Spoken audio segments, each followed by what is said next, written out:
Railway tunnel দিয়ে আমরা চলে যাচ্ছি ঈশ্বরদী রেল লাইনের ওপরে। এটা ঈশ্বরদী রেল লাইনের স্টেশন। তো আমরা টানেলের ভিতর দিয়ে চলে আসলাম রেল লাইনে। তো আমরা আজকে কাছ থেকে ট্রেন দেখব।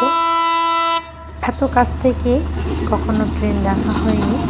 এই প্রথমবার আমি আমার পরিবার মিলে দেখলাম এবং আপনাদের মধ্যে শেয়ার করলাম।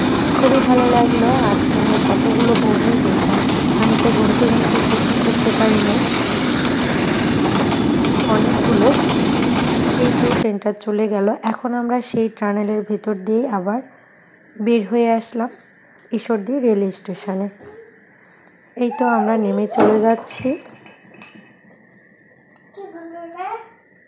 রেলওয়ে টানেল দিয়ে আমরা চলে যাচ্ছি ঈশ্বরদী রেল লাইনের ওপরে। এটা ঈশ্বরদী রেল লাইনের স্টেশন। তো আমরা টানেলের ভিতর দিয়ে চলে আসলাম রেল লাইনে। তো আমরা আজকে কাছ থেকে ট্রেন দেখব।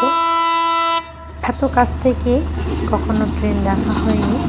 এই প্রথমবার আমি আমার পরিবার মিলে দেখলাম এবং আপনাদের মধ্যে শেয়ার করলাম। খুবই ভালো লাগলো। আর ট্রেনের কতগুলো বগি দেখলাম, আমি তো বলতে করতে পারিনি, অনেকগুলো। কিন্তু ট্রেনটা চলে গেল। এখন আমরা সেই টানেলের ভেতর দিয়ে আবার বের হয়ে আসলাম ঈশ্বরদী রেল স্টেশনে। এই তো আমরা নেমে চলে যাচ্ছি।